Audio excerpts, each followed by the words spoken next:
बज गए हैं 6, लेकर हाजिर हैं हम हमारा चुनावी स्पेशल शो सत्ता का महासंग्राम। नमस्कार, आपके साथ मैं हूं लावनी विनीत और बहुत खास है आज का दिन, क्योंकि आज का दिन उस जगह का दिन है जहां के लिए कहा जाता है कि वहां की जनता जिसके साथ सत्ता उसी के हाथ। पश्चिमी उत्तर प्रदेश में धमक और हनक के साथ तमाम राजनीतिक पार्टियां अपनी अपनी दावेदारी पेश कर रही हैं। अब देखिए, फरवरी और मार्च में चुनाव होना है। चुनाव आयोग कभी भी तारीखों का ऐलान कर सकता है और इसीलिए दावे और वादों की झड़ियां लगी हुई हैं।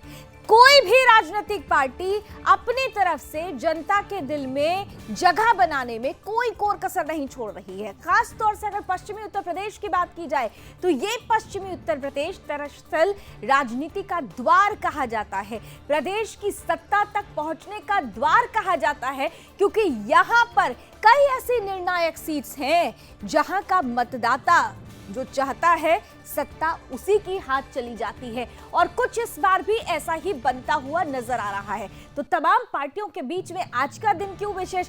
क्योंकि बीजेपी पूरी तरह से पश्चिम उत्तर प्रदेश के लोगों को अपने पक्ष में करने के लिए 2017 में बड़ा खास प्रदर्शन किया था और इसीलिए वहां की जनता को एक बार फिर से विकास से जोड़ने के लिए विकास की नई गाथा लिख रही है। आज खुद मुख्यमंत्री योगी आदित्यनाथ पश्चिम उत्तर प्रदेश के 2 बड़े जिले कहे जाते हैं, हरिगढ़, जिसे आप लोग अलीगढ़ जानते हैं, वैसे आप सुदर्शन के दर्शक हैं, अब तक जान चुके होंगे, अलीगढ़ नहीं हरिगढ़, जहां पर पहुंचे और साथ ही साथ सहारनपुर देवबंद पहुंचकर एटीएस कमांडो ट्रेनिंग सेंटर की आधारशिला रखी। संबोधन में स्पष्ट कह दिया कि किसी भी हाल में आतंक और आतंकवादियों पर उन्हें बर्दाश्त नहीं किया जाएगा, उस पर जीरो टॉलरेंस की नीति होगी। तो ये जो धमक और हमक है और हरिगढ़ में जिस तरह से पावर हाउस की नींव रखी गई है, तो क्या ये पावर हाउस उतना पावर देता है? ये तमाम बातें आज सत्ता के महासंग्राम में हम समेट रहे हैं और इसी बात को ध्यान में रखते हुए आज हमने जो प्रश्न आपके सामने रखे थे इसी से जुड़े हुए थे। सर्वे में इन प्रश्नों के उत्तर यानी जनमत क्या कहता है, आइए सीधे लिए चलते हैं आज के मुख्य प्रश्न की तरफ पे। सबसे पहले देखिए, क्योंकि बात पश्चिम उत्तर प्रदेश की है, हम लगातार आपसे ये जानने की कोशिश कर रहे हैं कि पश्चिम उत्तर प्रदेश में पार्टी के तौर पर आपकी पहली पसंद कौन है। तो आज 4 तारीख है, 2 तारीख में भी हमने पूछा, 3 में भी पूछा, लेकिन 4 तारीख का रिजल्ट आपके सामने रखते हैं। 49% लोग अब भी बीजेपी को अपनी पहली पसंदीदा पार्टी मानते हैं।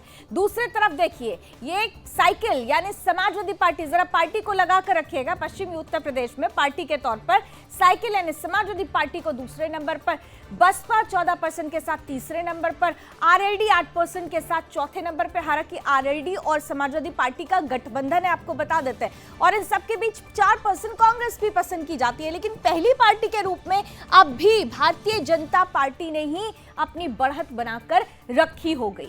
ये बात हो गई पार्टी की। अब जरा देख लेते हैं मुख्यमंत्री के तौर पर। जब हमने आपसे पूछा कि पश्चिम उत्तर प्रदेश की जनता मुख्यमंत्री के तौर पर किसे पसंद करती है, तो देखिए यहां पर जो जनमत सामने आया है, जल्दी से जरा जनमत लेकर आते हैं।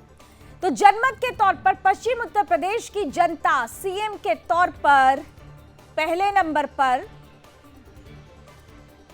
46% के साथ, योगी आदित्यनाथ को 24% के साथ, अखिलेश यादव को 15%, मायावती 8%, जयंत और 5% प्रियंका गांधी वाड्रा, यानी कुल मिलाकर यहां पर भी देखिए पहले नंबर पर 46% के साथ योगी आदित्यनाथ मौजूद हैं। हालांकि 26% अखिलेश यादव और योगी आदित्यनाथ के बीच का फासला थोड़ा कम है, लेकिन इतना जरूर है कि पहले नंबर पर अभी भी पश्चिम उत्तर प्रदेश में भी सीएम के तौर पर योगी आदित्यनाथ पहली पसंद बने हुए हैं।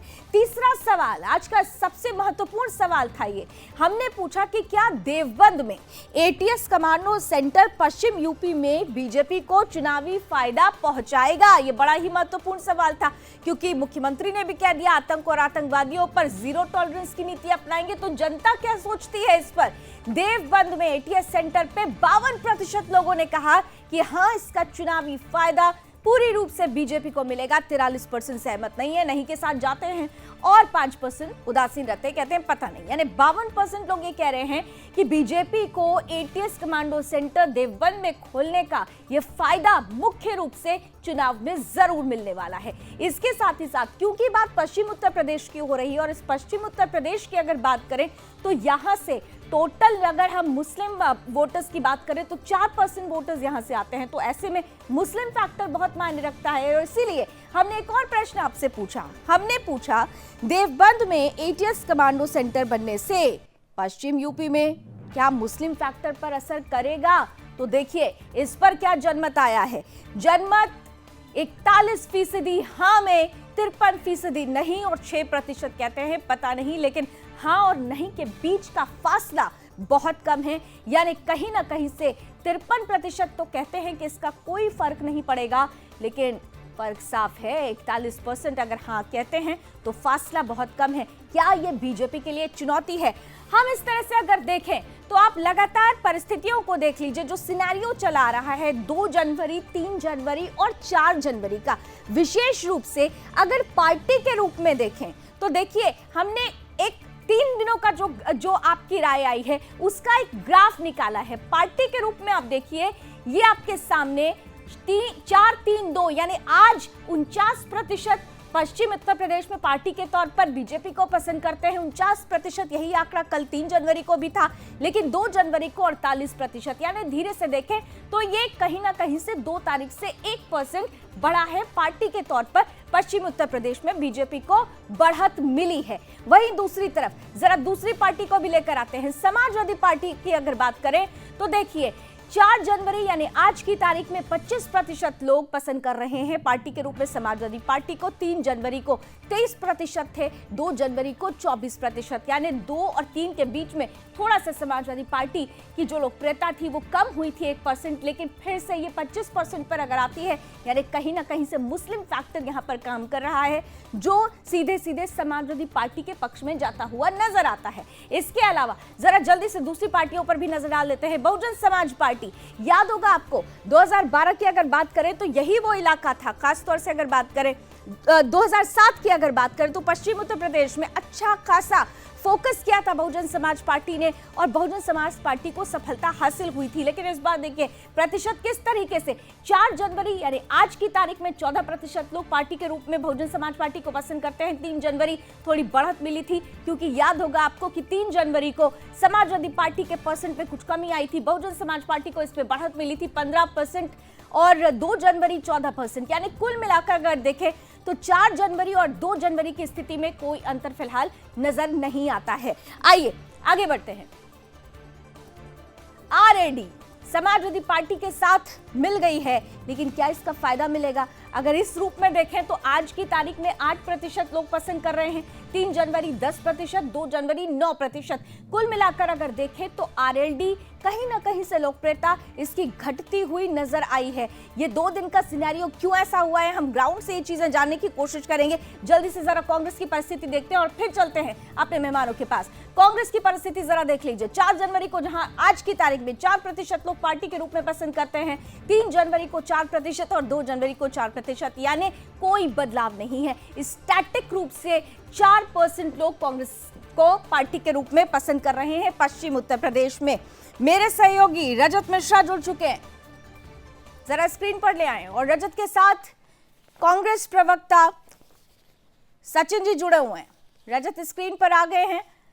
रजत, आज का दिन बहुत महत्वपूर्ण पश्चिम उत्तर प्रदेश की जब हम बात कर रहे हैं, सबसे पहले मैं आपका आकलन जानना चाहूंगी, क्योंकि 2, 3, 4 तीनों ही तारीखों में हम ये देखते हैं कि मुख्यमंत्री के रूप में योगी आदित्यनाथ की लोकप्रियता बरकरार है, लेकिन अखिलेश यादव की अगर वो दूसरे नंबर पे हैं तो दूसरे नंबर और पहले नंबर के बीच का फासला थोड़ा सा कम हुआ है। क्या इसकी एक वजह एटीएस सेंटर का आधारशिला रखा जाना है, या किस तरह से इस परिस्थिति को देखा जाए? देखिए लावनी, अगर जयंत चौधरी और अखिलेश यादव दोनों के परसेंटेज को क्लब कर देंगे तो योगी आदित्यनाथ के लिए चुनौती और बढ़ती है। ये बात साफ है कि पश्चिमी उत्तर प्रदेश भारतीय जनता पार्टी के लिए एक बड़ी चुनौती है और उसी चुनौती को समाप्त करने के लिए योगी आदित्यनाथ के दौरे लगातार पश्चिमी उत्तर प्रदेश में हो रहे हैं, प्रधानमंत्री के दौरे लगातार पश्चिमी उत्तर प्रदेश में हो रहे हैं। और पश्चिमी उत्तर प्रदेश जिस तरीके से आतंक का एक गढ़ कहा जाता था, जिस तरीके से देवबंद के साथ आतंकियों के कनेक्शन निकल के आते थे, अवैध धर्मांतरण कराने वालों के संबंध देवबंद से निकल के आते थे, और तमाम ऐसी जो घटनाएं जो पूरे देश में कहीं ना कहीं एक तरीके से जिहादी गतिविधियों के तौर पर मानी जाती रही हैं, देखी जाती रही हैं, उनके संबंध वहां से निकल के आते रहे हैं। और वहां पर एटीएस का कमांडो सेंटर बनाना, ट्रेनिंग सेंटर बनाना, जाहिर तौर पर ऐसे लोग जो शांतिप्रिय हैं या फिर ऐसे लोग जो इस तरीके की चीजों को पसंद नहीं करते, उनके जहन में योगी आदित्यनाथ के प्रति जो एक आकर्षण था उसमें इजाफा हुआ है। लेकिन लावनी, महत्वपूर्ण चीज यह है कि इस पूरे सिचुएशन में सबसे बुरी स्थिति में अगर कोई पार्टी है तो वो कांग्रेस है। अखिलेश यादव ग्रो कर रहे हैं, जयंत चौधरी भी ऑलमोस्ट बराबर है, बहुजन समाज पार्टी स्टेबल है, लेकिन कांग्रेस पार्टी बहुत बुरी स्थिति में है और उसके ग्राफ में किसी तरीके का परिवर्तन नहीं आ रहा। मेरे साथ इस समय कांग्रेस पार्टी के ही स्पोक्स पर्सन सचिन रावत हैं। सचिन जी, जो सिचुएशन आपकी पश्चिमी उत्तर प्रदेश में है, संघर्ष तो आप लोग करने की बात खूब कर रहे हैं, लेकिन जो ग्राउंड रियलिटी है उसमें साफ हो रहा है कि आपकी सिचुएशन जैसे पहले थी आज भी वैसी है, कोई चेंजेस नहीं है। देखिए, ये आप कह रहे हैं, लेकिन मैं आपको आश्वस्त करना चाहूंगा कि जिस तरह से श्रीमती प्रियंका गांधी जी ने पश्चिमी यूपी में किसान पंचायत की, आपने देखा होगा मेरठ, मुजफ्फरनगर, मथुरा, शामली, बुलंदशहर, हर जगह प्रियंका गांधी जी ने वहां पे किसानों की पंचायत की, किसानों के न्याय की, हक और हुकूक की लड़ाई लड़ी। मैं तो पूछना चाहता हूं कि जिस तरह से 3 काले कानून ला करके हमारे किसान भाइयों के भविष्य पर चौपट करने का काम मोदी सरकार ने की है, आज मैं पूछना चाहता हूं कि 40 से ज्यादा किसान साथी जो उत्तर प्रदेश से बिलोंग करते हैं, जो पश्चिमी उत्तर प्रदेश से बिलोंग करते हैं, उनकी शहादत पे प्रधानमंत्री जी ने क्या किया? योगी आदित्यनाथ जी क्यों उनके घर नहीं गए? मैं तो सवाल करता हूं योगी आदित्यनाथ जी से कि उनके घर जाना चाहिए था। 2 महीने के बाद में चुनाव होने वाले हैं। मैं आज कहना चाहूंगा कि योगी आदित्यनाथ जी कि हमारे तो सर्वे में तो 58% इसी इसी किसान ग्रुप की अगर बात कर रहे हैं तो 58% है ऐसे जो लोग बीजेपी के साथ जाते हुए नजर आते हैं, योगी आदित्यनाथ को प्रमुखता देते हैं। लेकिन सचिन जी, साथ में सवाल ये भी है, आप जितनी भी बातें कर रहे हैं सब ठीक है, लेकिन जो ग्राफ कहता है, जो पब्लिक रिव्यू है, वो ये है कि 58% से ज्यादा लोग योगी आदित्यनाथ को बतौर मुख्यमंत्री पसंद कर रहे हैं, बतौर पार्टी भारतीय जनता पार्टी लोग पहली पसंद के तौर पर मान रहे हैं। कांग्रेस तो कहीं दिखाई नहीं दे रही, 2-4% पे आप लोग टिके हुए हैं सर। देखिए, मैं सर्वे को महत्वपूर्ण दर्जा नहीं देता। सर्वे कहीं से प्लान होकर के कहीं दिखाए जा सकते हैं। प्लान सर्वे नहीं है, नहीं सुनिए, ये प्लान सर्वे नहीं है। मैं आपको खुद बता रहा हूं, जनता का जनमत, जनता का वोट डिसाइड करता है कि कौन सी पार्टी सरकार में आएगी। और आपकी प्रियंका जी की रैलियों में जो भीड़ है वही भीड़ समाजवादी पार्टी के मुखिया की रैलियों में भी दिखाई दे रही है, वही भीड़ नरेंद्र मोदी और योगी आदित्यनाथ की भी रैलियों में दिखाई दे रही है। तो आप इसको वोट का पैमाना मान ले रहे हैं क्या? भीड़ आपके लिए वोट का पैमाना है? देखिए, भीड़ वोट का पैमाना कभी नहीं होती है। मैं आज आपको बताना चाहूंगा, वोट देने जाती है जनता, और जनता देखती है कि हमारा प्रतिनिधित्व कौन कर रहा है, हमारे संघर्ष में कौन खड़ा था। अच्छा ठीक है, तो चलिए जनता से ही जान लेंगे। नवनीत, आप बनाकर रखिएगा रजत सचिन रावत जी को, क्योंकि हम तो ग्राउंड से ही सर्वे लेकर आते हैं। 3 अभी मेरे सहयोगी अलग अलग जगहों से जुड़ेंगे, वहां की जनता क्या कहती है उनसे सुन लेंगे। उससे पहले हमारे साथ पॉलिटिकल एक्सपर्ट अविनाश सिंह जी भी जुड़ चुके हैं। स्वागत है अविनाश जी, जल्दी से आपका कॉमेंट अविनाश जी, क्योंकि पश्चिम उत्तर प्रदेश की अगर बात करें तो 2 दिन पहले आपने ये कहा था कि निश्चित रूप से यहाँ कमल का फूल खिल रहा है, लेकिन एटीएस कमांडो सेंटर के उद्घाटन के बाद से इसके आधारशिला रखे जाने के समय पे हम ये देख रहे हैं कि सर्वे में थोड़ा सा 1% की कमी आई है। बीजेपी पार्टी और योगी आदित्यनाथ 1% कमी हो रही है। फासला थोड़ा सा बढ़ना चाहिए था, लेकिन ये फासला कम हो रहा है। लावनी जी नमस्कार। आपका सर्वे बिल्कुल वही कह रहा है जो इस धरती की सच्चाई है, जो इस रीजन की सच्चाई है। यहाँ पे मुसलमान वोट एक तादाद में रहते हैं, तो उन्होंने अपना जो ये है वोट है वो उनके खिलाफ में दिया। इसमें कोई स्वाभाविक सी बात है। टॉपिक आज का है एटीएस और देवबंद में एटीएस, यही आपका टॉपिक है लावनी जी। अब आप ये बताइए कि कोई भी एक्सपर्ट हो, चाहे छोटा बड़ा हो या हम जैसे एक्सपर्ट हो जो कि बहुत ज्यादा कुछ जानते नहीं है, बट इतना तो जरूर जानते हैं कि इस पूरे पृथ्वी पे अगर आतंकवाद का नाम लिया जाए तो उसका मतलब होता है मुस्लिम आतंकवाद। देश के किसी कोने में, प्रदेश के किसी कोने में, वर्ल्ड के किसी कोने में अगर आतंकवाद का नाम लिया जाएगा तो इसका मतलब होता है जिहाद के नाम पे आतंकवाद। और अफगानिस्तान में जो हक्कानी नेटवर्क हो या जो भी ये तालिबानी लोग जो आए हैं, जो सरकार में बैठे हैं, इनका डायरेक्ट देवबंद से जुड़ता है। आज के डेट में देवबंद एक हॉट जगह है जहां से इस तरह की गतिविधियों को अंजाम देने का शक है, और कई बार ऐसा हुआ भी है। तो अगर अपने देश में किसी भी सेंसिटिव जगह को सिक्योर करने के लिए अगर एटीएस कमांडो सेंटर खोली जाती है तो इसमें क्या विडंबना है, इसमें क्यों दाढ़ी में खुजली होनी चाहिए? नंबर 1। नंबर 2, आप देखिए मेरठ तो छावनी है और क्या नाम है, हिंडन में एयरबेस है, तो क्या इनको ये नहीं दिखता है कि ये रीजन पूरा का पूरा रीजन जो है ये बहुत ही सेंसिटिव रीजन है इंडिया के सिक्योरिटी के लिहाज से। बिल्कुल, इंडियन सिक्योरिटी के हिसाब से ये सेंसिटिव रीजन है और इसलिए सरकार लगातार इसी दिशा में काम कर रही है। लेकिन वोटर्स के दिमाग में क्या चलता है, मतदाता क्या सोचता है इस मसले को लेकर, आइए जरा अविनाश जी और रजत जी हम लोग जरा सुन लेते हैं। डायरेक्ट चलते हैं अपने सहयोगियों के पास। इस वक्त सोनभद्र से मेरे सहयोगी राजेश जुड़ रहे हैं। राजेश को ले आइए स्क्रीन पर। राजेश, क्या कहती है सोनभद्र की जनता? ये बिल्कुल सोनभद्र की जनता हमारे पीछे है और उनसे जानते हैं कि सोनभद्र की जनता क्या कहती है, चुनाव में किस पक्ष पे जा रही है, किसका पल्ला भारी है। हम जनता के बीच में हैं और जनता से ही पूछते हैं कि किसका पल्ला भारी है। सर, आप अभी यूपी में मुख्यमंत्री के पद पे प्रथम पसंद आपकी कौन सी है? प्रथम जो है हमें लग रहा है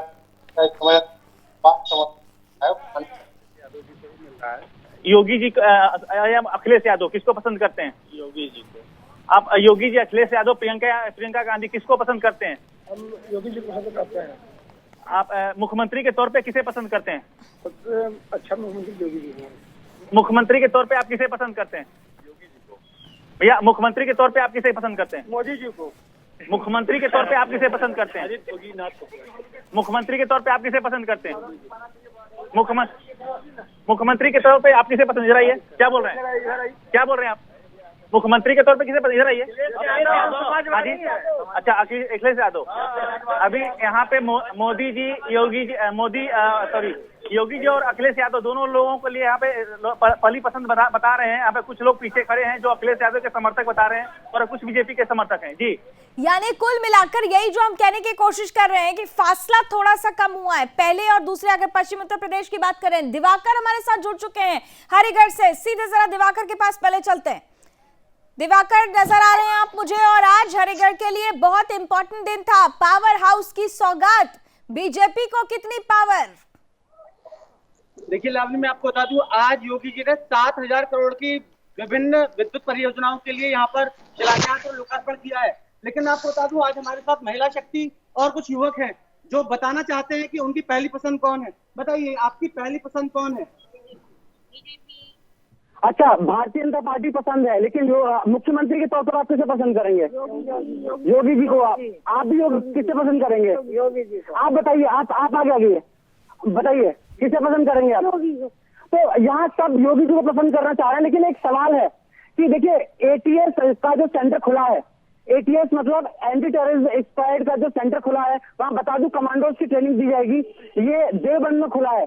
क्या इसके बनने के बाद, सेंटर खुलने के बाद, ये कल लोकार्पण किया है योगी जी ने, आप बताइए क्या इसका भारतीय जनता पार्टी को फायदा मिलने वाला है? क्या? बिल्कुल मिलेगा, मिलेगा, बिल्कुल मिलेगा, बिल्कुल मिलेगा, बिल्कुल मिलेगा। युवाओं को रोजगार मिलेगा और एक हमारे देश के लिए भी कमांडो तैयार होंगे। जो आजकल युवा हम लंबे चौड़े ऐसे फ्री घूम रहे हैं, वो ऐसे फ्री नहीं घूमेंगे। तो देखिए लावनी, रोजगार मिलेगा और जो दिवाकर, महिलाएं हैं आपके साथ, महिलाएं हैं आपके साथ। और आज तो अगर पश्चिम उत्तर प्रदेश की बात करें तो बरेली में तो मैराथन दौड़ भी हुई। हालांकि वहां लड़कियों लड़ सकती हूं का नारा किस तरह से धाराशायी हुआ, हमने देखा कि वहां पर भगदड़ भी मच गई, बच्चियों को चोट भी आई। लेकिन महिलाएं हैं वहां पर, प्रियंका गांधी को पसंद क्यों नहीं कर रही है? प्रियंका हमारे साथ, क्योंकि एक मेहमान कांग्रेस से जुड़े हुए हैं, वो कह रहे हैं कि आप अंडर करंट को नहीं समझ पा रहे हैं। तो जरा वहां की महिलाएं क्या कहती है, प्रियंका गांधी वोड्रा क्यों नहीं?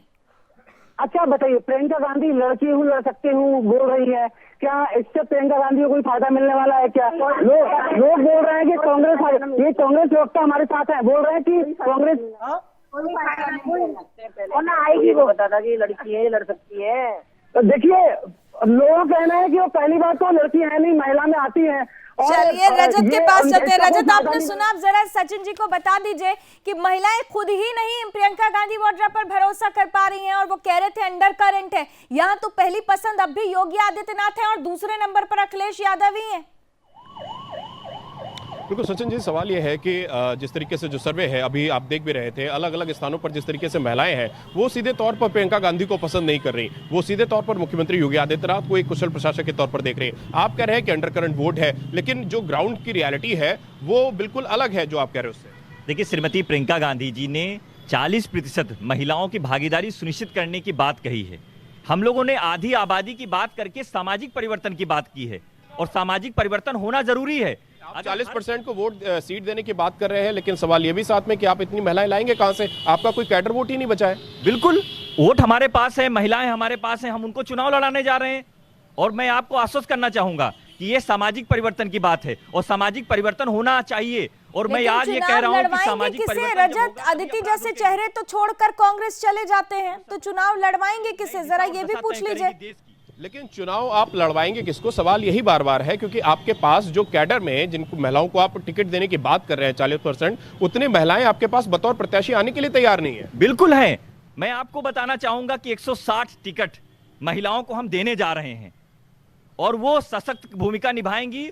और आश्वस्त करना चाहूंगा आपके चैनल को कि वो आधी आबादी की बात करेंगी, वो सामाजिक परिवर्तन की लड़ाई लड़ेंगी।